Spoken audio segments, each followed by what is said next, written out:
Hi everyone, Nikki back again from the Society of Witchcraft and Old Magic. I was getting a lot of interesting comments and positive feedback about the prior video on manifestation philosophy.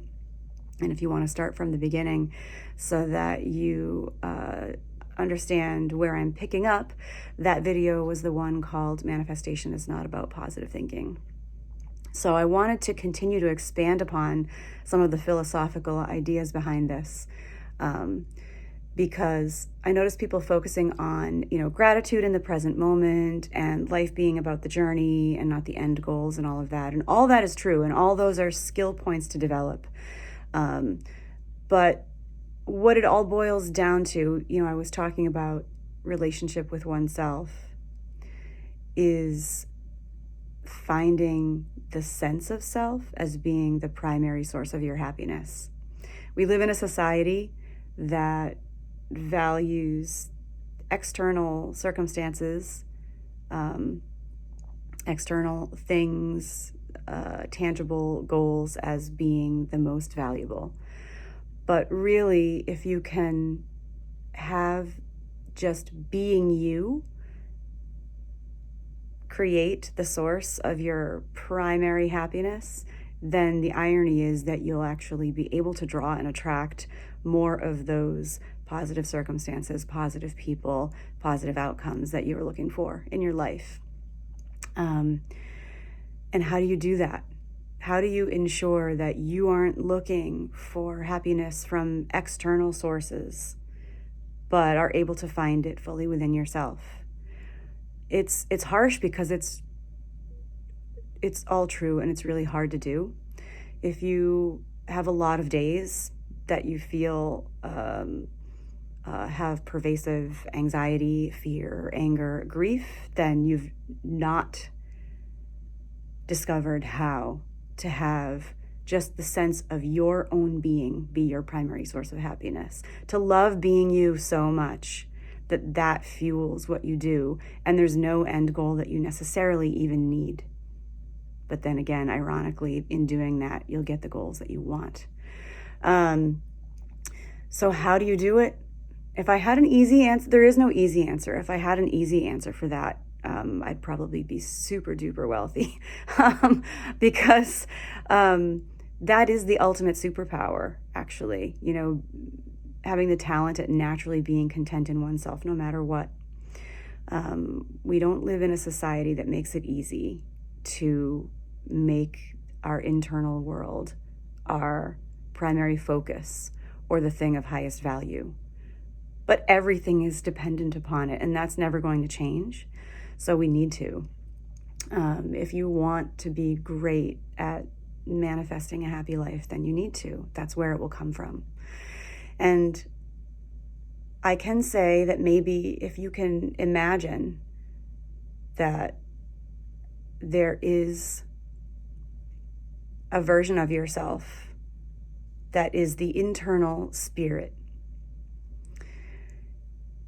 Imagine that this version of yourself that you see in the external world, the one that you have to walk around with and interact with everyone with and so forth, imagine that this version of you is the soulmate, most intimate partner of the spirit version of you, and that you are so in love with that being that they fill you with satisfaction, they fill you with a sense of respect and love, and that just having that, you need nothing else. I mean, have you ever been in one of those situations where you realize you found someone you love so much that you just want to stay there, sitting in their arms, and do nothing else forever? And if you could do that, it would be amazing. That's what love feels like, and you should feel that for yourself. You are an amazing being.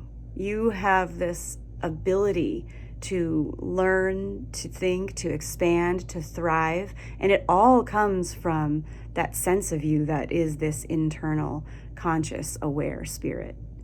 So allowing the fact that that is you to be your primary source of happiness, to reside in that with such pride and respect and satisfaction and love.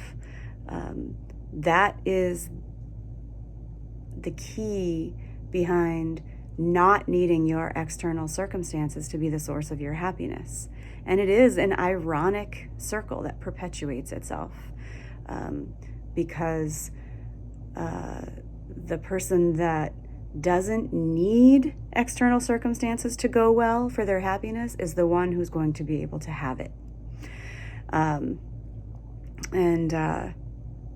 It's a tough truth. And again, like I said in the prior video, I'm not saying you can do it, but I am saying that it's possible. And so that is not a pressure situation, and it should never feel like a position of self-blame. You shouldn't be blaming yourself for the negative circumstances or the things that you haven't done. You should be loving yourself for who you are. So we're never intending to not have a good hold of our emotions and then to be drawing more negative situations. That's not the intention. And sometimes life will just happen. There will be circumstances that you didn't really fuel, that other people did. But it doesn't help to be angry or anxious over those either. You still have to come back to that which is you. I know it's a lot, but it is the key. And now that I've said this, I can imagine a future video about maybe some of the nuts and bolts of a really good self-love spell. Blessed be.